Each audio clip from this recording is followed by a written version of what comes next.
नमस्कार, आदाब, सत श्री अकाल। न्यूज़ IBN 2020 में आप सबका स्वागत है। सच कभी छुपता नहीं, IBN कभी रुकता नहीं। मैं अनम खान दिन भर की ताज़ा खबरों से आप सबको रूबरू। उनका कुछ मदद है आपको?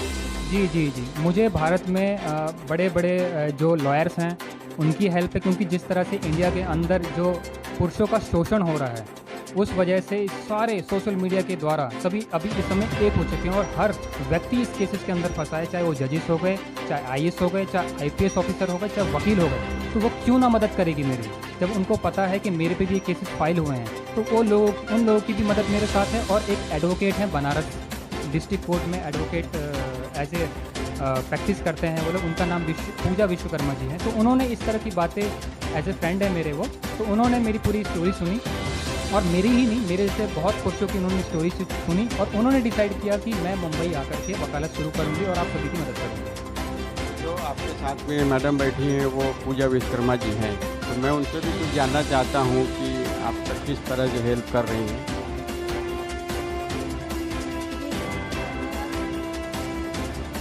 मेरा नाम पूजा विश्वकर्मा है। मैं बनारस डिस्ट्रिक्ट में रहती हूँ।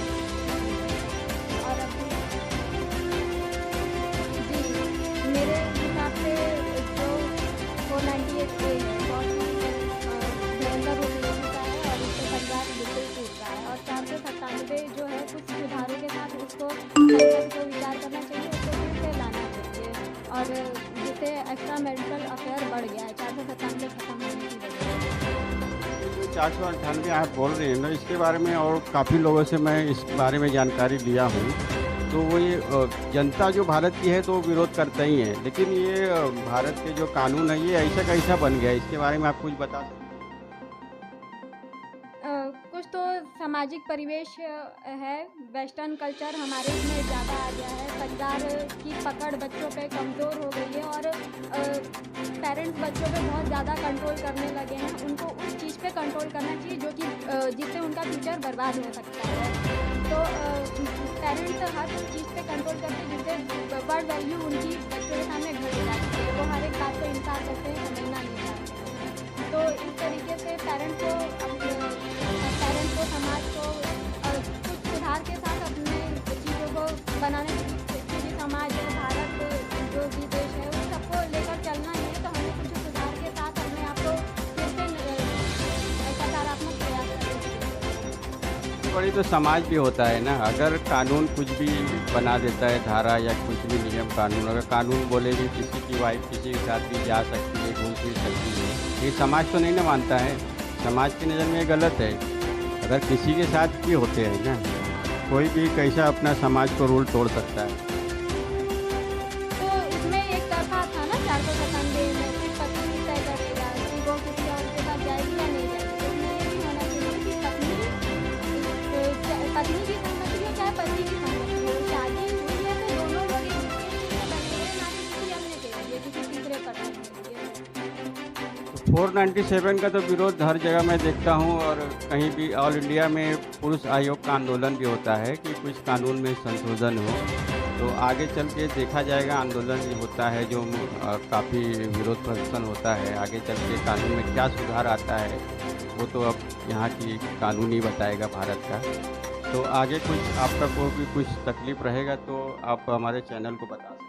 ज़रूर, मैं आपको आगे कुछ भी अगर मेरे साथ जिस तरह से मैंने कंप्लेंट DGP साहब को, महाराष्ट्र के DGP साहब को मुंबई में मैंने सेंड किया हुआ है कि जिस तरह से मेरे ससुर संजय हरियर दुबे जी मेरे को टॉर्चर करते हैं, परेशान करते हैं, सोशल मीडिया के द्वारा परेशान करते हैं। हो सकता है कि जिस तरह से वो नाला सुपार एक क्रिमिनल एरिया है, कल को मुझे गोली मार दिया जाए, गोली मरवा दिया जाए।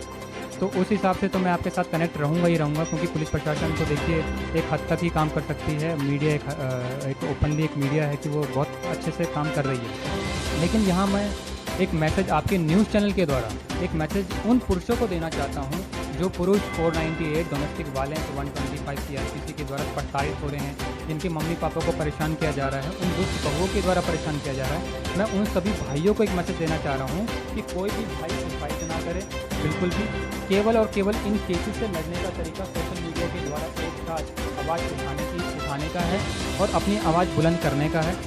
और डिप्रेशन में बिल्कुल भी नहीं जाए। केवल और केवल छोटी छोटी ट्रिक्स को यूज़ करें। उस ट्रिक्स को आप यूज़ करेंगे तो आप इन केसेस से बचेंगे और संगठन में रहेंगे तो बिल्कुल सेफ रहेंगे। ये सारी दुनिया जानती है कि जिस तरह से किसान आंदोलन हुआ तो एक संगठन का ही पावर थी, शक्ति थी, जो संगठन ने उन कानूनों को तोड़ दिया। तो एक ना एक दिन ये कानून जरूर झुकेगा, इन कानून के अंदर संशोधन होगा। आए दिन हाई कोर्ट और सुप्रीम कोर्ट भी 498 को ये संज्ञा दे चुका है कि 490 एज ए कानूनी आतंकवाद है। तो ये कानूनी आतंकवाद जो हमारे भारत देश के अंदर फैला हुआ है, ये एक ना एक दिन जरूर खत्म होगा। तो मैं उन सभी भाइयों को मैसेज देना चाहता हूँ, मैं उन सभी परिवारों को एक मैसेज देना चाहता हूँ कि कोई भी भाई परेशान ना हो, कोई भी भाई सुसाइड ना करे।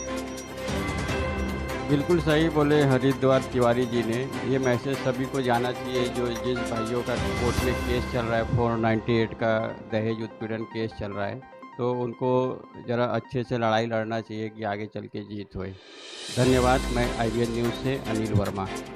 हमारे चैनल को शेयर, लाइक और सब्सक्राइब करना ना भूलें। बेल आइकन दबाएं, हमारे चैनल को सब्सक्राइब करें और लाइक करें।